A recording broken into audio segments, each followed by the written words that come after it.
order selected at random by the coordinators and the advisors to each of the speakers. Ladies and gentlemen, to address you today, Dr. William Campbell.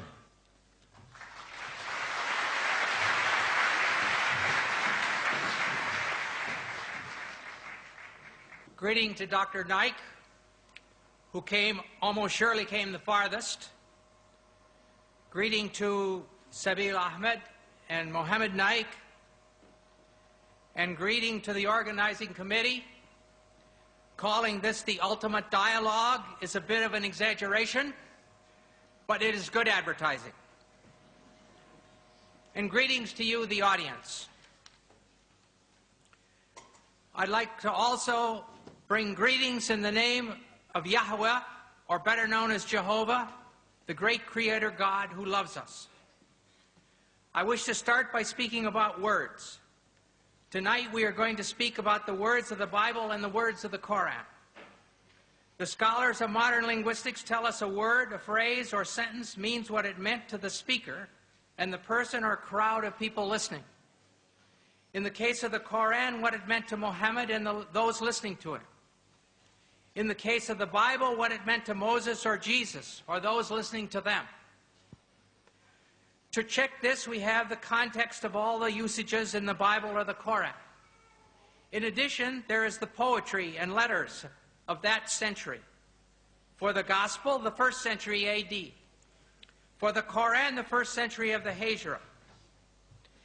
If we are going to follow the truth, we may not make up new meanings.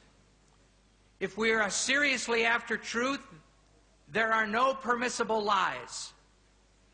Here is an example of what I'm talking about. You can have the first slide here.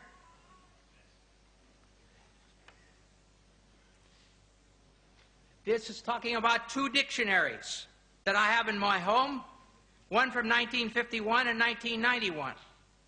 In these 2 dictionaries, the first meaning, pig, a young swine of either sex, is the same. The second meaning, any swine or hog, any wild or domestic swine, it's the same. Third, the flesh of swine, pork, is the same. Then the meaning, a person or animal of piggish habits, it's the same. A person who is gluttonous. And down here, pouring metal into a pig for pig iron is the same. But over here is a new meaning. A police officer. They call police officers pigs. All right, the question is, in the Torah it says you can't eat pigs.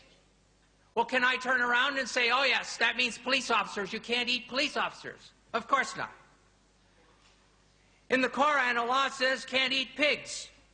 Can I translate it, can't eat police officers? No. It's wrong. It would be stupid. It would be lying, actually. Muhammad did not mean police officers. Moses did not mean police officers. We may not have any new meanings.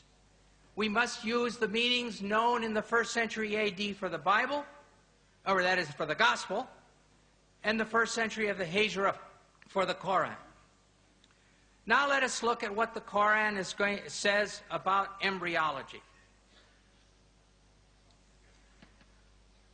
Oh, sorry, got the wrong thing.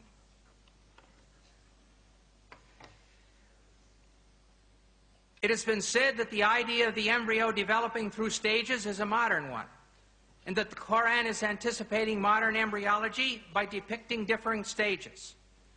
In a pamphlet entitled Highlights of Human Embryology by Keith Moore, Dr. Moore claims the realization that the embryo develops in stages in the uterus was not discussed or illustrated until the 15th century. We will weigh this claim by considering the meaning of the Arabic words used by the Koran, and secondly, by examining the historical situation leading up to and surrounding the Koran. We will start by looking at the main words using the word alaka, main verses.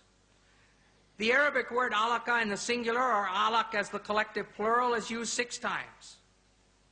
In the Surah of the Resurrection, Al-Qiyamah, 75, 35 to 39, we read, "Was he man, not a drop of sperm ejaculated? Then he became alaka, and God shaped and formed and made of him a pair, the male and the female. In the Surah of the Believer, Al-Mu'min, 40:67, it says, "He it is who created you from dust, then from a sperm drop, then from a leech-like clot, alaka, then brings you forth as a child, that perhaps you may understand." In the Surah of the Pilgrimage, Al-Hajj 22:5, it says, "O mankind, if you have doubt about the resurrection, consider that we have created you from dust, then from a drop of seed, then from a clot, alaka, then from a little lump of flesh, shapely and shapeless." And finally, the fullest treatment is in the Surah of the Believers, Al-Mu'minun, 23:12-14, which reads, "Verily, we created man from a product of wet earth, then placed him as a drop of seed in a safe lodging. Then we fashioned the drop a clot, alaka, and of the clot we fashioned a lump, and of the lump we fashioned bones, and we clothed the bones with meat. Then we produced it as another creation."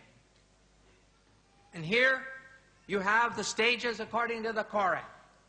Nutfa, sperm; alaka, clot; mudagha, piece of meat; adam, bones; and the fifth stage, dressing the bones with muscles. Over the last 100+ years, this word alaka has been translated as follows. There's 10 translations here. I'm not going to read them all. 3 are in French, where it says un gomo de sang, or a clot of blood.